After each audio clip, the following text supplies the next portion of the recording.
They say the camera adds 10 pounds, but in my case, it added a life sentence of social infamy. My name is Maya, and for 5 years, I was the better half of the Max and Maya show. We were YouTube royalty. We didn't just have followers, we had a congregation. We sold the dream. The white teeth smiles, the coordinated outfits, the spontaneous kisses under the Eiffel Tower that took 6 takes to get right. Max was the architect of our digital empire. He was a man who saw the world in hooks and retention rates. To him, our marriage wasn't a covenant. It was content. He lived for the gotcha moment, the elaborate pranks that pushed the boundaries of sanity. I remember him once faking a home invasion just to see if I'd protect the gear or protect the dog. I chose the dog. The comments section called me a hero. Max called me bad for the ROI. By our 4th year, I was a hollow shell. I hated the ring lights. I hated the way he'd pause our real arguments to check if the lapel mic was clipping. I was looking for an exit, but the Maya brand was worth $50 million, and according to my prenup, if I walked away with nothing but the clothes on my back. That's when I met Marcus. He was our head of security, a former tactical officer who didn't care about subscribers. He was the only person who looked at me and didn't see a thumbnail. Our affair started in the shadows of the production trailer. It wasn't just physical, it was a conspiracy. We began funneling production expenses into an offshore account in the Cayman Islands. We were building a nest egg for a life where the cameras were permanently turned off. But Marcus was greedy, and I was desperate. We started talking about the ultimate exit. If Max died, the production company, the real estate, and the $20 million life insurance policy all defaulted to me. No prenup, no drama. Just a tragic accident for a man who lived a high-risk life for the views. Then came our 5th anniversary. Max told me he was planning something legendary. "This is the one, Maya," he said, his eyes gleaming with that manic energy that always signaled a high-budget stunt. A 3-hour live stream, the true love test. We're going out on the yacht. Just us, the ocean, and 5 million people watching the Total Honesty segment. It's going to break the internet. I felt a cold shiver. Marcus and I had already discussed the boat. It was the perfect location. No witnesses, no cameras, except for the ones Max brought. The night of the stream, the yacht was a floating television studio. GoPros were suction cupped to every railing. A heavy, professional-grade cinema camera sat on a gimbal in the center of the deck, broadcasting a 4K feed via satellite. The chat was projected onto a massive 70-inch monitor on the deck so we could interact with the fans. We were 5 miles off the coast of Malibu. The sun had dipped below the horizon, leaving the world in a bruised purple twilight. We were an hour into the stream. Max was playing the role of the doting husband, holding my hand and talking about our journey. "I have to check the stern camera," Max said suddenly. "The feed is flickering. Be right back, guys. Keep talking to the fans, baby." He walked to the edge of the boat. He climbed onto the railing, holding a small camera, leaning out over the churning black water of the Pacific. It was the exact move we had rehearsed in my head 1,000 times. "Max, be careful," I shouted, the good wife instinct kicking in for the audience. "I got it, He slipped. It wasn't a stuntman's fall. It was a clumsy, frantic flailing of limbs. He let out a sharp, jagged scream that was cut short by the thwack of his body hitting the water. I ran to the railing. I looked down.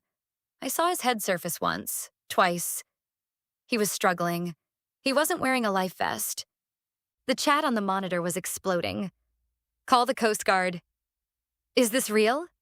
"Max, no!" I stood there. I didn't reach for the life ring 3 feet away. I didn't hit the SOS button on the dash. I stood at the railing and watched the spot where he went under until the ripples disappeared. I looked at the cinema camera. I knew I had to play the part, but the adrenaline, the pure, intoxicating realization that I was finally free, overwhelmed my acting. I walked over to the soundboard Max had set up on the deck. He'd shown me the mute all button earlier. I pressed it firmly. The little red light on the console went dark. I thought I was in a cone of silence. I pulled my burner phone from my waistband and dialed Marcus. He picked up on the first ring. "It happened," I said, my voice dropping the YouTube pitch and turning into something low and predatory. "He's gone, Marcus. He actually fell. I didn't even have to push him. The stupid prick died for his own content." Marcus's voice came through, sounding strange, hollow. "Are you sure, Maya? Is he dead?" "He's at the bottom of the ocean. The current is pulling him out." I laughed, a sharp, manic sound that echoed off the hull. The plan worked perfectly. I'll do the crying widow act in 5 minutes. We're rich. We're finally out of this circus. I never have to look at his stupid, smiling face again. I hung up. I felt like I was glowing. I walked back to the cinema camera, leaning in close, looking directly into the lens. I wanted to see my own reflection in the glass. "I guess the prank is on you, Max," I whispered, thinking the audio was dead. "Rest in peace. I'm going to spend your money on things you'd hate. I'm going to delete this channel and burn your legacy to the ground." I poured a glass of the vintage champagne Max had bought for the celebration. I toasted the empty ocean. I sat in the captain's chair, legs crossed, waiting for enough time to pass to make my frantic call to 911.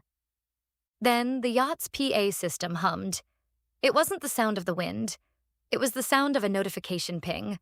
The sound of a YouTube super chat. "Thanks for the $500 donation, Maya Isakiller." A voice boomed from the speakers. It was Max's voice. I froze. My heart stopped.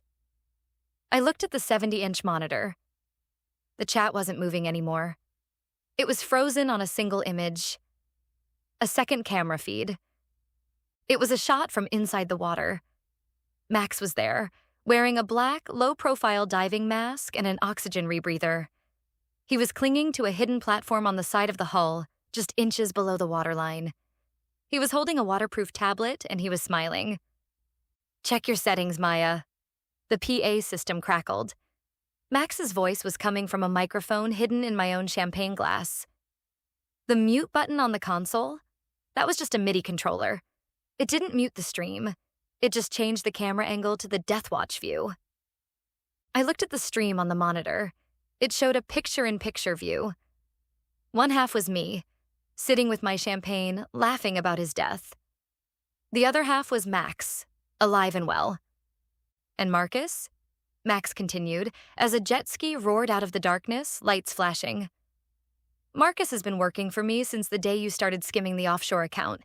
He's a security consultant, Maya. My security, not yours." Marcus pulled the jet ski alongside the boat. He didn't look at me. He helped Max climb onto the deck. Max stood there, dripping wet, looking like a ghost returned from the deep. He didn't hit me. He didn't even yell. He just walked over to the cinema camera and addressed the 5 million people who had just witnessed a confession. "And that, ladies and gentlemen, is the true love test," Max said, his voice perfectly modulated for the microphone. "Don't forget to like and subscribe for the courtroom footage. It's going to be a long season." The Coast Guard wasn't just standing by. They were already boarding the boat. Marcus had provided them with the full, unedited recordings of our planning sessions from the production trailer. I was arrested on the deck of my own yacht, wearing a $5,000 dress, while the red REC light on the camera continued to blink. Max didn't turn it off. He kept it rolling as they handcuffed me. He kept it rolling as I screamed at Marcus. He kept it rolling until the very moment the police cruiser doors shut on the pier. The just desserts weren't just served. They were monetized. Max used the footage to create a 10-part docuseries called The Anniversary Widow. It became the most watched true crime series in history. He didn't just take my freedom. He took my narrative. I'm writing this from a cell in a state penitentiary. Every Tuesday, the other inmates gather in the common room to watch Max's latest vlog. He has a new girlfriend now, a lifestyle influencer who looks remarkably like me. They do reaction videos to my old trial footage. I thought Max was the fool who lived for the clout. I thought I was the one playing the long game. But Max understood the one law of the digital age that I ignored. In a world built on data, there is no such thing as a secret. Every heart rate spike, every muted conversation, and every hidden vault is just a file waiting to be opened. I'm no longer a royalty. I'm just a data point in his most successful social experiment. And the worst part? Even now in this dark cell, I catch myself wondering what the view count is today.